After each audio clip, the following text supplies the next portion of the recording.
Mark, I'm Stu Wakeford, and with me as always, my best mate, the ambassador, Marcus Gale, and the Madonna to our Brittany and Christina. Enjoy him while we've got him, because he's getting to the top. Brentford weaving scaffer, Karleigh Osborne. How are you, lads? You good? All good, Stu. How are you? Yeah, I'm alright, mate. Yeah, lockdown's lifted.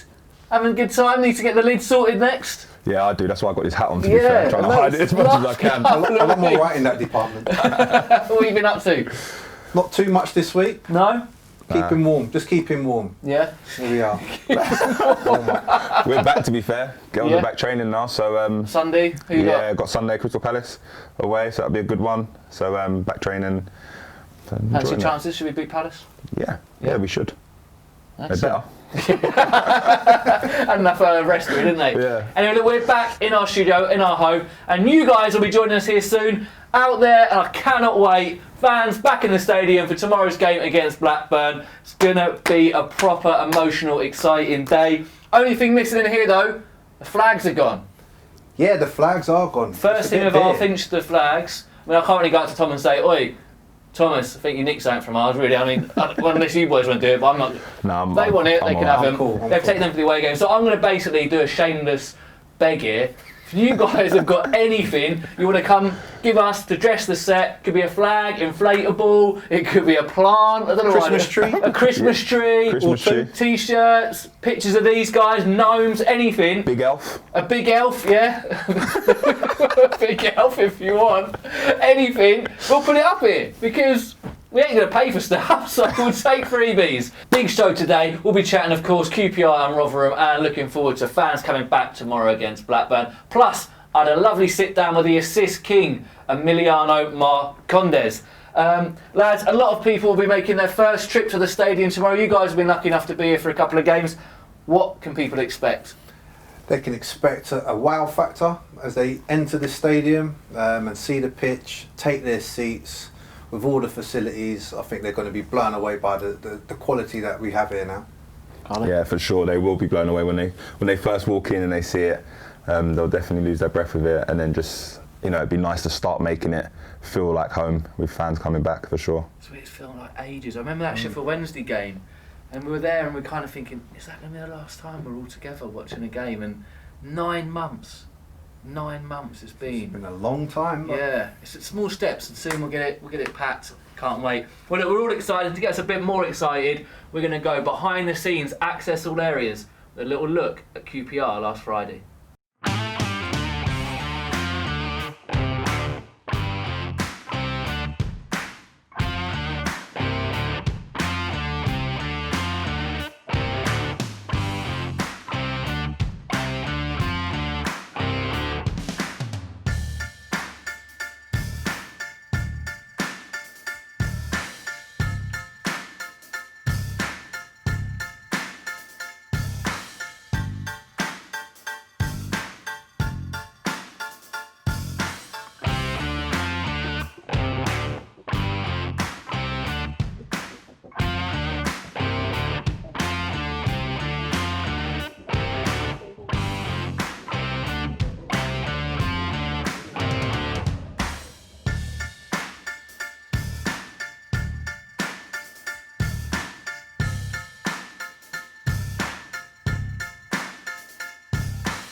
The 27th Charlie General.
Shearer's over it.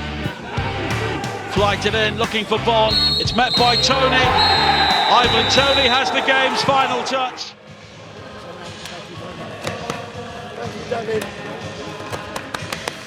Yes! Steve, you know what it means. Yeah. Thanks, man. Thanks, man. You're right. Take good to see you. You take care. Thank you, Silly. Peter, what a hero. Thank you. Thank you.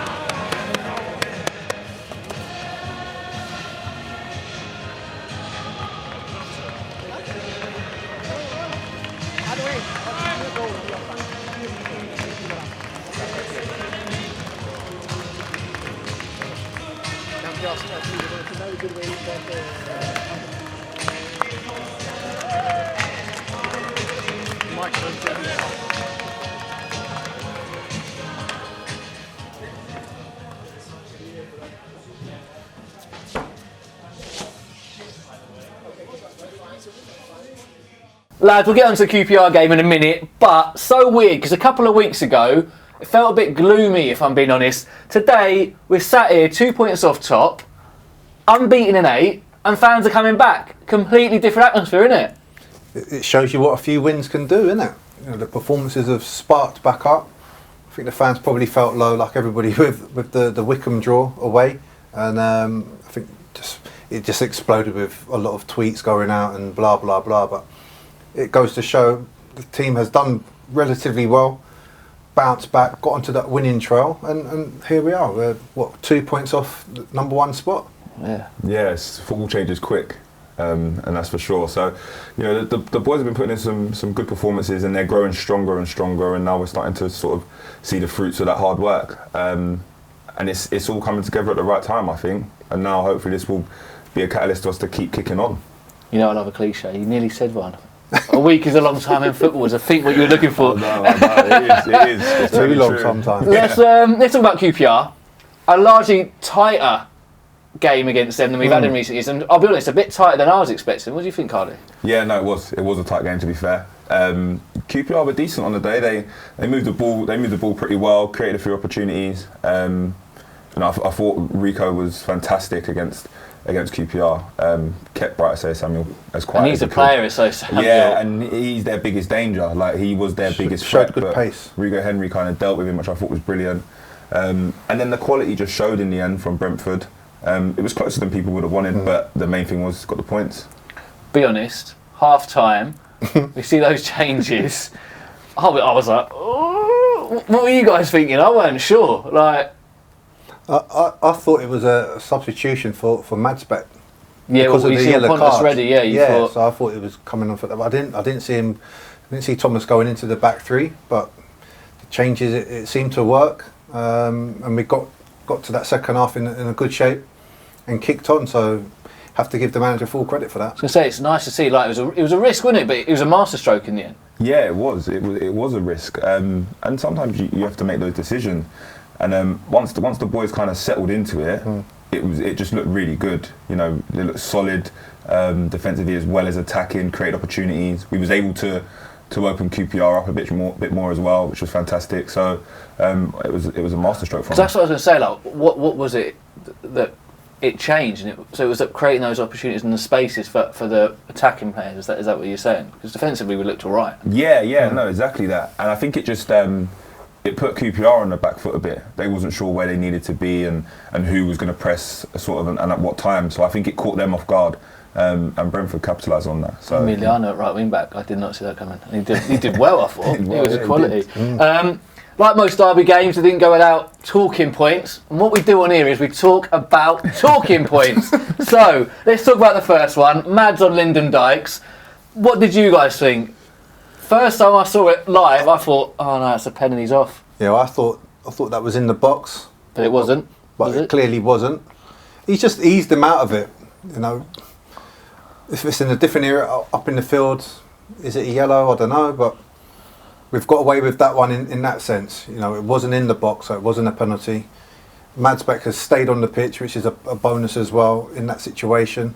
And it was a very important call for the referee to make. Do you think it was the right call?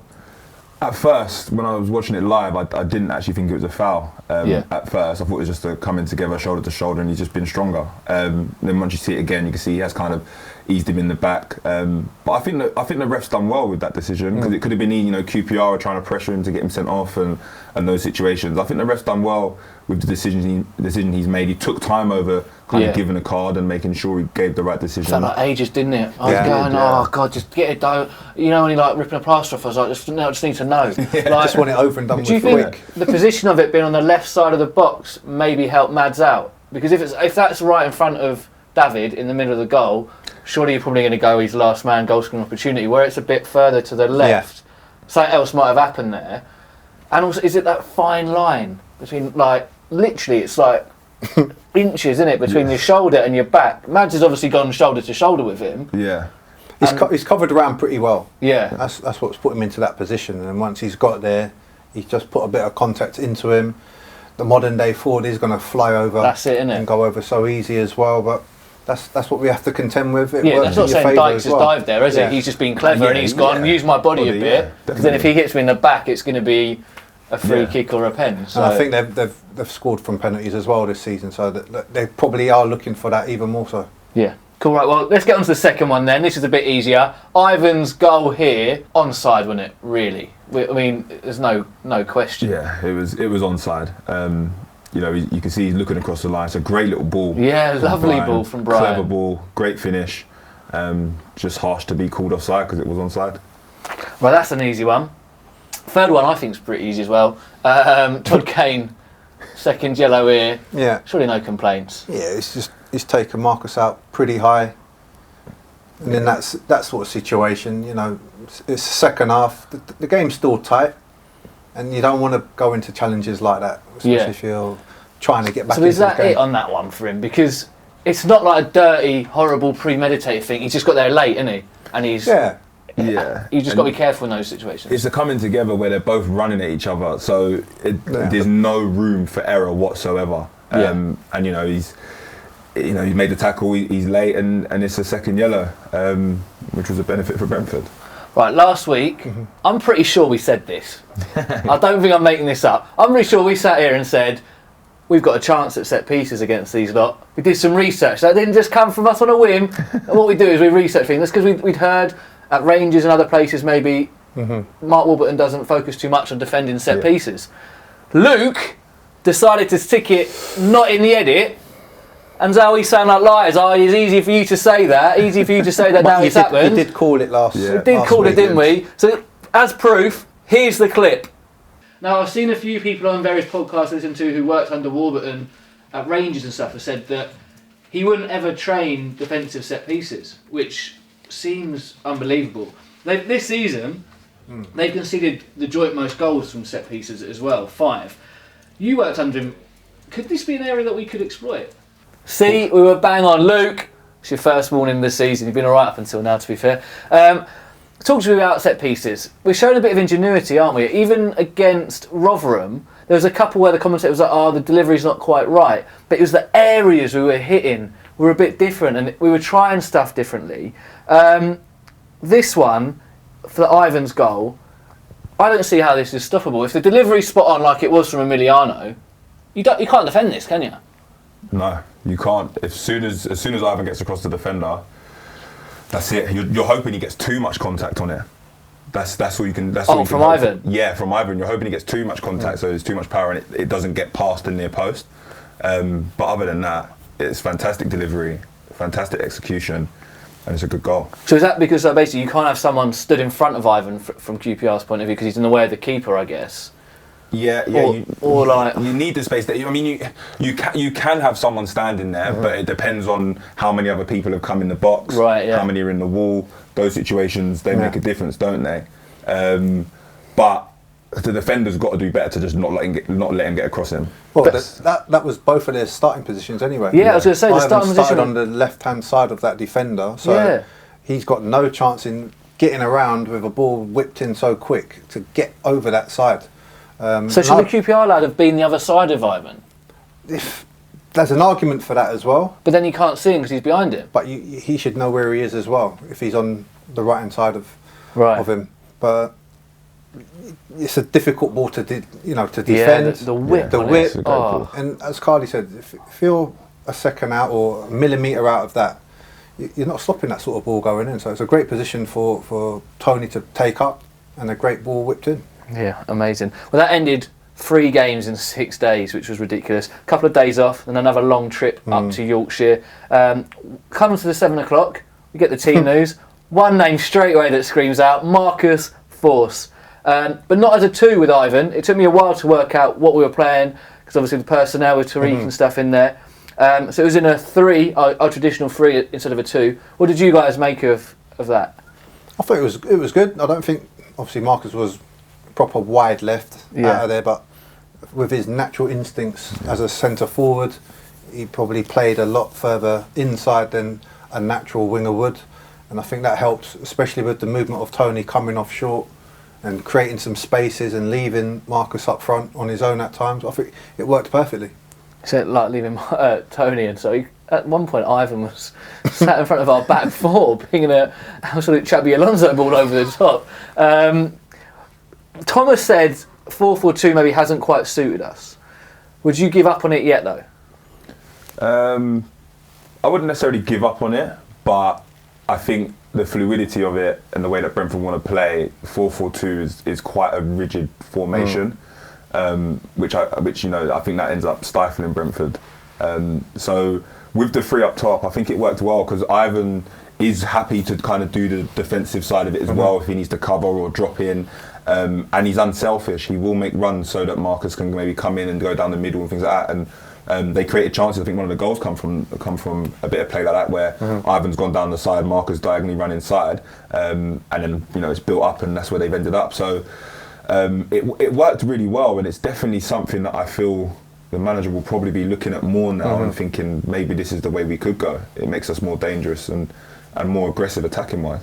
You think if the 2 of them get minutes, they'll both. You messaged us and you said, he says scary figures. I mean, I'll take the figures. Are you going to stay on it? No pressure, lads. But I think with the rate of how they're scoring, they're going to have a blip.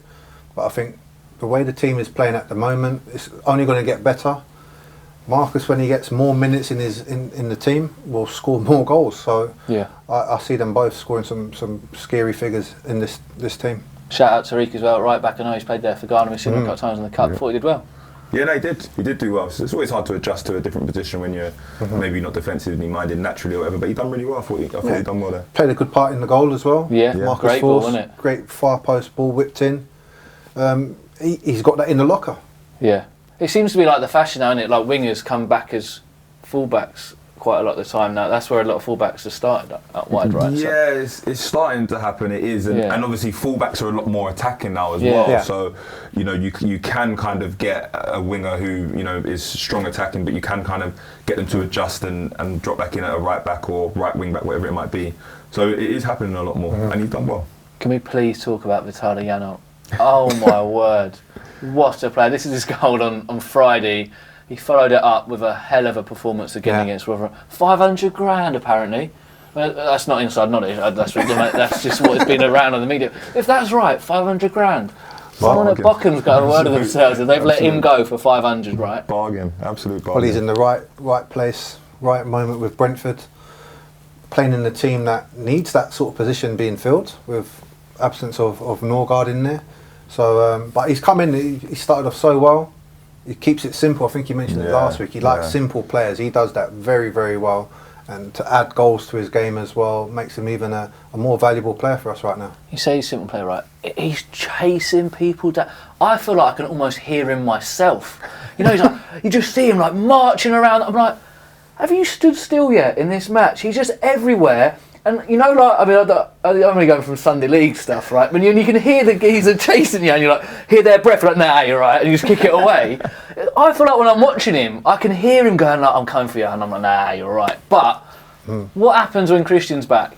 That's the big one, isn't it? That's the big decision. That's the big one. Play both? Can the two play together? That play the similar holding role.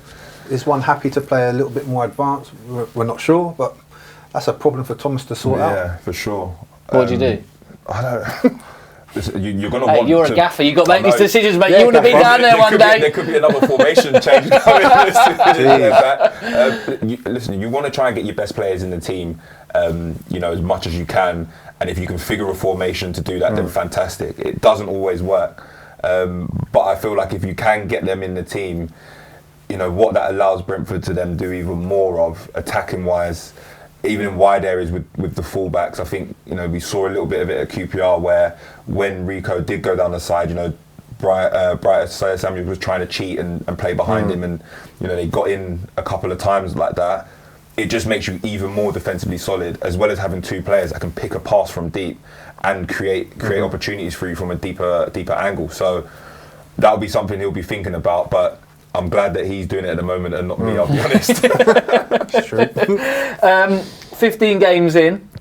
We said it earlier, unbeaten in 8, and this is our best start to a championship season since we've been up here. That's kind of gone under the radar, hasn't it? You wouldn't have thought it, because it's been, like I said, a bit doom and gloomy, but it's been a hell of a start. It's been a very good start, solid start. There has been doom and gloom, whether that's based on no fans have been allowed to come into games as well, and disappointed with the draws that we had. But the team's bounced back. It's bounced back in great form, scoring good amount of goals. The main scorer, Ivan Toney, he's eclipsed what the previous two strikers done at this stage of the season after 15 games. He's above both of them. And that really does help our start to this season. We'll get into him a little bit later. But, I'll have a cliche. Going to hit another one. We've not got out of third gear, have we? No, not yet. I think the cliche is second gear, isn't it? It is second gear as well. I was thinking that is, but I was just going to roll with it for you. Cheers, mate. So that's what I do, team player. But we haven't, have we? No, we haven't. And that's the exciting thing. And I also feel that Brentford are going a little bit more under the radar as well, just in general. Like, previous years it's been Brentford because of everything they do and all the magic they have done over the previous seasons. But I feel like they're going a little bit more under the radar, which I think is actually benefiting them and benefiting the team. So, if they keep putting in performances, they keep doing the basics well, and then keep bringing the extra bit of special stuff that they've got. Ivan Toney's been fantastic. You've got Marcus Forss coming in now. We've got midfielders who are due to come back. It's all starting to come together really nicely at a good time when you're going through a busy period. That's where you want to really start capitalising on that. It also helps that no one in the league has run away with it yet. Yeah. There's no gaps. Everybody's Yeah. quite condensed in there, and that keeps the league very competitive. So even if we have had 3 draws, we're still in the mix to things, because, as you said, the cliche, within a week we've won 3 and we're right back in there. So it's a good competitive league again. Not a catchy cliche, that one. Is that the one, yeah? Right. And look, defensively, we don't give chances away. And at the other end, Emiliano in 2020 has been on fire. He's been the assist king. I was lucky enough to sit down with him this week. Emiliano, thanks for joining me, mate. How you doing? You good? Yeah, I'm very good. How are you? Yeah, not too bad. Look, I want to start with 2020. It's nearly coming to an end. For most people, they've had an awful 2020. But you've had a pretty good one, haven't you? Yeah, it could have been better if we promoted, but it's been good. I've been injury-free and played quite a lot of games. So yeah. And it started obviously with you coming back from that loan spell. We've touched about this before on the warm-up and stuff. Yeah. How good was that loan spell for you, do you think? Yeah, I think it was a very good decision, both from the club and from my agent and me, to get down to that and go to Midtjylland, get some playing time and some consistency in my games and some confidence back. And yeah, playing all the games there from the start and coming back here with new energy. And I felt that I came back and I was just filled with energy and wanted to grab any minute I would be given by Thomas. I think it was brilliant. And you say that 2020, you're actually the highest assist maker in the Championship. You didn't know this, did you? I didn't know that. You just told me. And you've also been assisting some of the lads off the pitch, haven't you? Christian Norgard's got a new trim. Yeah. He said to me that obviously all the barbers and hairdressers they were closed down, and he said, I want to go short. I'm so hot when I sleep, and he have his big hair, and I said to him, I can do it. I did it on myself in lockdown.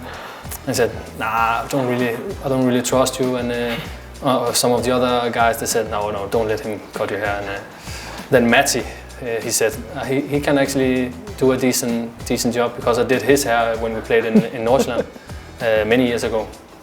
And then I did it after training a couple of weeks ago. Look, I want to get back to your assists on the pitch. We saw one on Friday night against QPR. Before I talk about the assist itself, what I love about you is you get what that match means, don't you? I saw even when you joined, you had a bit of fun with some fans. We won't repeat what you said on social media to some of the fans, but you get the fixture, don't you? And you get what it means to the fans.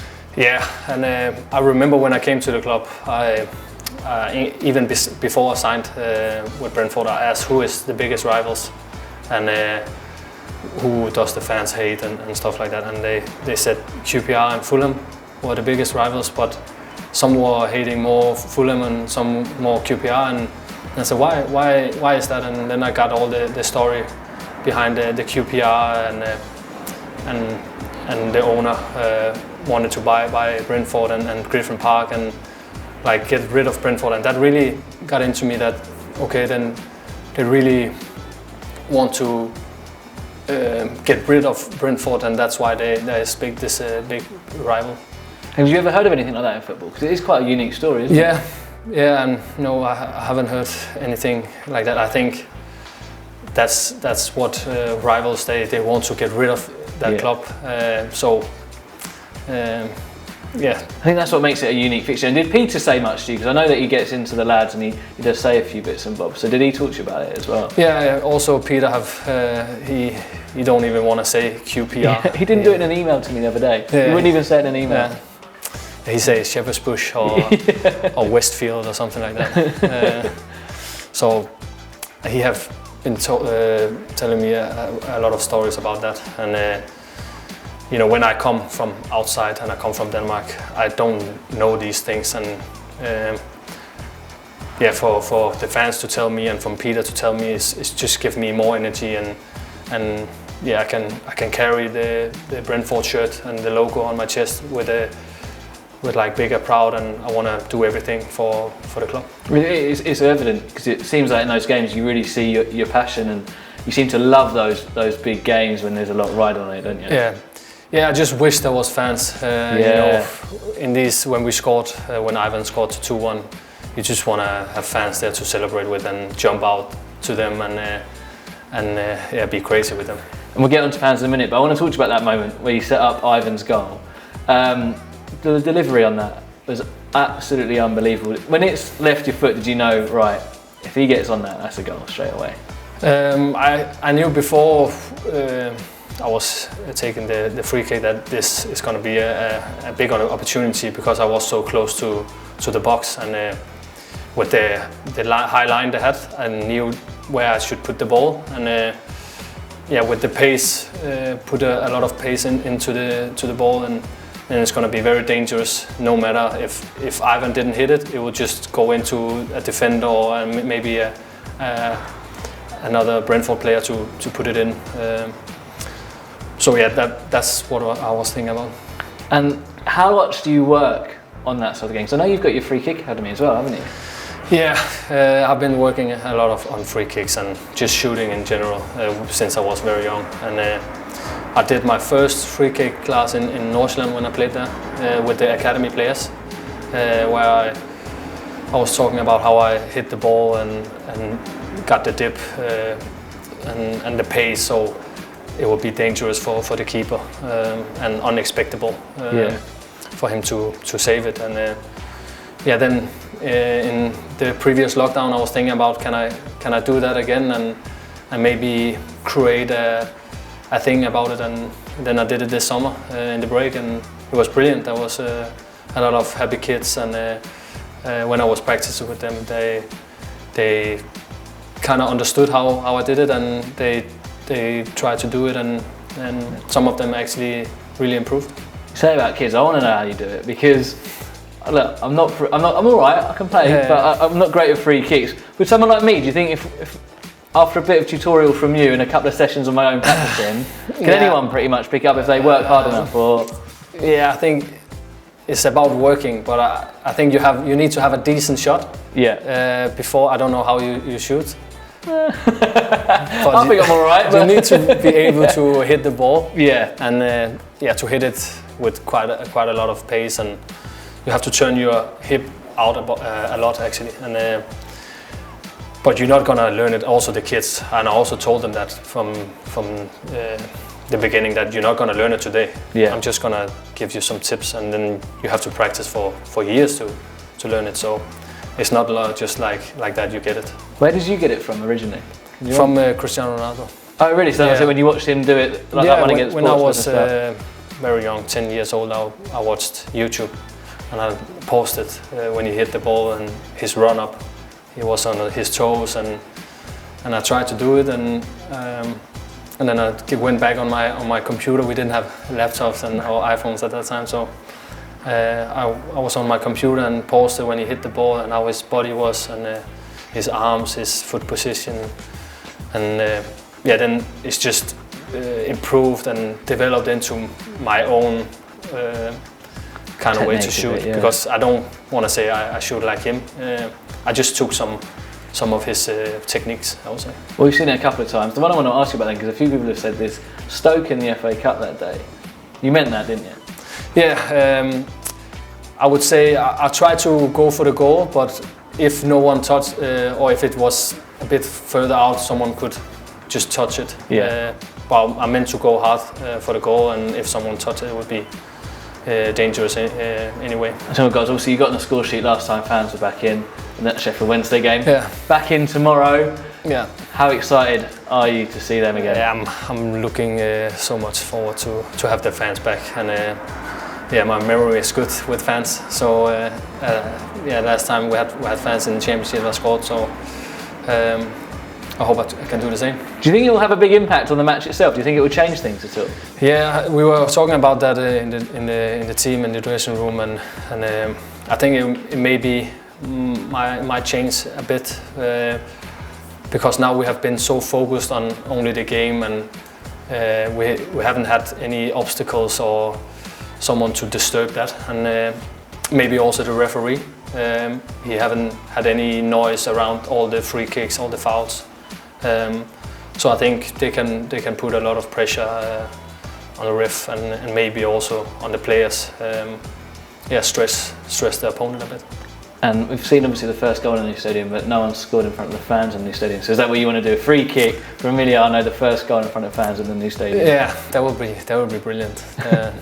Then I would jump. No, I can't jump out to them. You can't jump in the crowd. I will wave to them. Well, fingers crossed, and yeah, we can't wait. Thanks for your time, mate. Thank you. Emiliano, what a top guy, and he's having a great 2020. Probably the only person in the world that is, to be fair. He came back in January. He looked like a different player, didn't he? Yeah, he came up with a new vigour about his game, energetic, scored some superb goals. He never seemed to score an ugly goal, which is great, but the one against West Brom earlier on was a brilliant technique to finish that one off. But yeah, he's done well, not just with the goals, but as you said, the assist. He's contributing to the team in other areas now. And obviously sets up Ivan's goal. We talked about already that amazing delivery. Let's talk about Ivan Toney. I messaged you guys this, and I spoke to my mate Jamie Allen about it. I can't remember a Brentford signing having such an immediate impact as Ivan. Yeah, his impact has been fantastic. He's hit the ground running. There's another cliche for you. He has though. He's been brilliant. He's come in and he's bagged goal after goal after goal.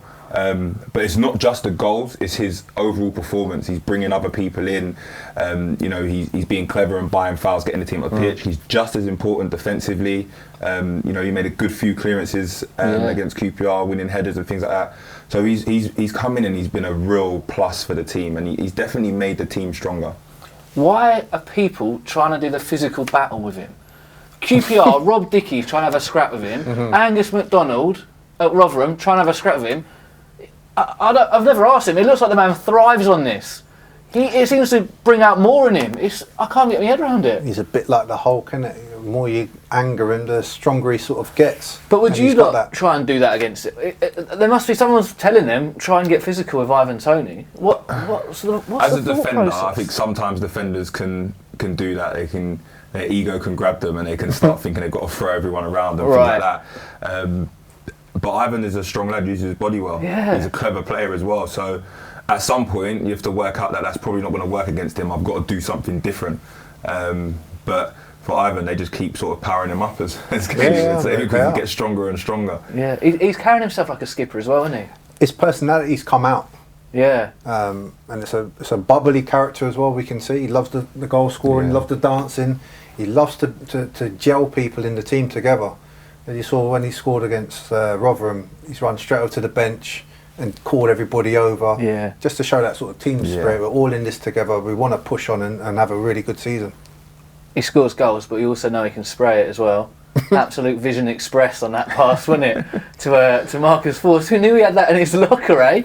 Well, I think we're being surprised with a few elements of him out here against QPR in the dying seconds. Yeah. He's in the fullback position. Yeah. And he comes away with the ball like Franco Baresi back in the day. And everyone was just marvelling about sort of attributes that he's brought to the side. He brings everything to the team that it needs. All his goals have been inside the box. Due a long range, haven't we?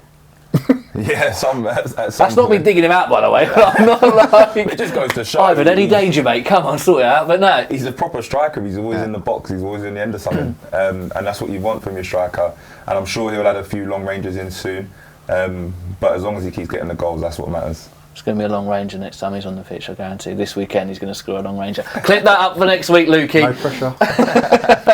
And we saw a glimpse of a potential understudy on Rotherham. Aaron Pressley making his first team debut. Congratulations, Aaron, much deserved.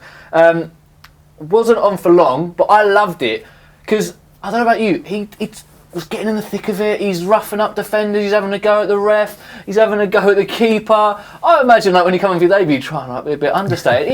He didn't care, he was in it, wasn't he? No, he I loved it. He seemed fearless, and that's what you want from your youngsters as well, to go out there with that sort of control. But to be fearless as well, go and express yourself. He didn't have too much time to do that, but the clips that we saw, you thought, yeah, he's onto a good one.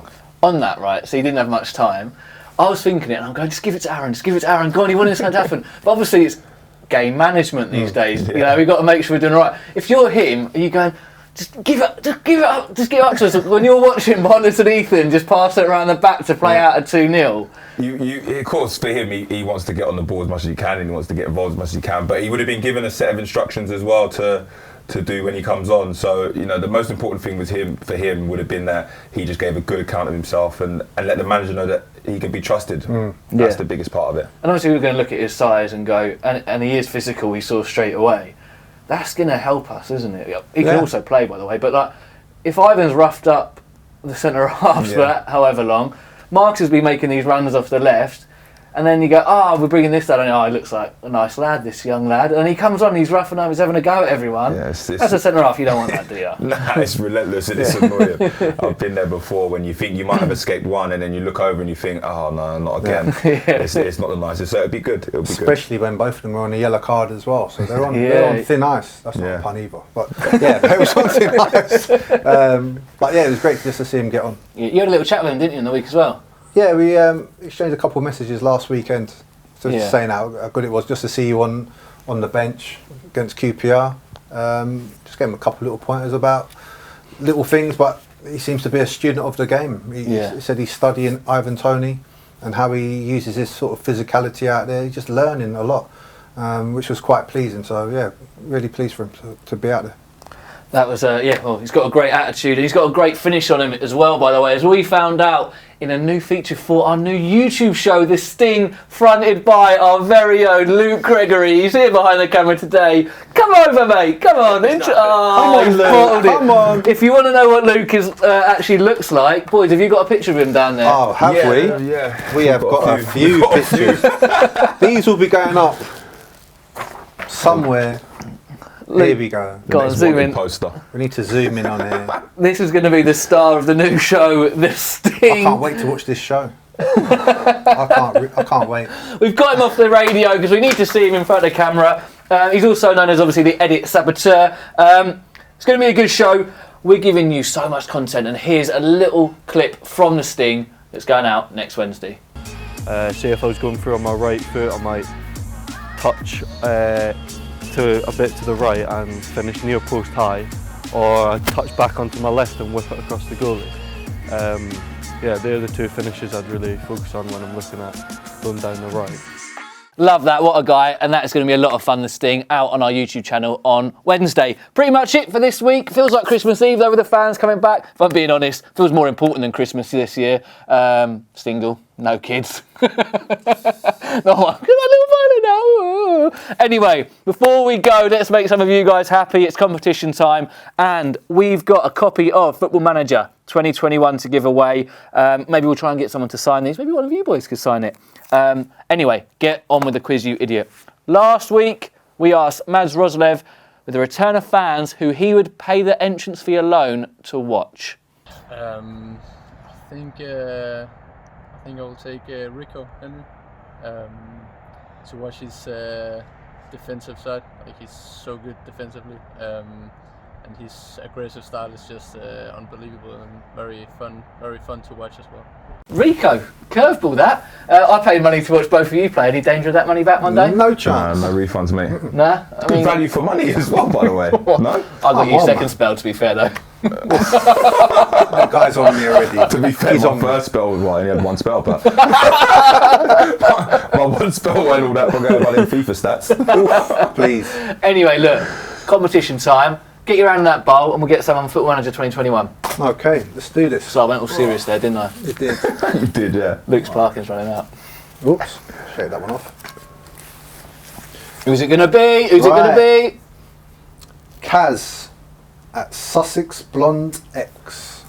Kaz at Sussex Blonde X. Well done to you. You'll be getting a copy of Football Manager 2021. And we've got another copy to give away this week in our competition. We asked, who out of the squad is most likely to eat their advent calendar all in one sitting? I think Emmy will be up there, or maybe Brian, but I think take it. What advent calendar you guys got then? Have you got one? Not yet. Not yet. No, I haven't got mine yet. Kids have got theirs, but I haven't got mine. It's like pointless now, isn't it? It's like 4th of December. No. I got. Just catch up, won't I? This is great chat, isn't it?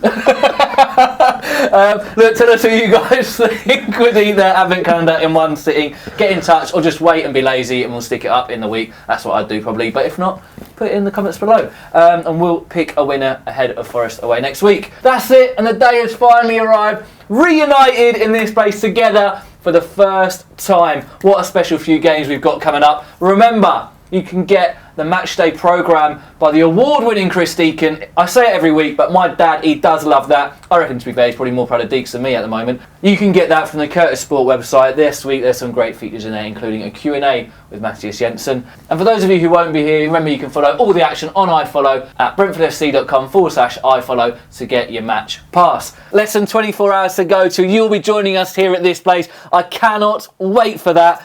If you are here tomorrow, myself and Marcus will be joining the voice of Brentford, the legend that is Peter Gillam, on the Matchday show. That starts at 2 p.m. Karleigh, you'll come and join us soon on the Matchday, won't you? Yeah, definitely. Got to get the invite. Me and I'll be there. There you go. We'll sort him out an invite. Have a great weekend, everyone. All together now. You Reds!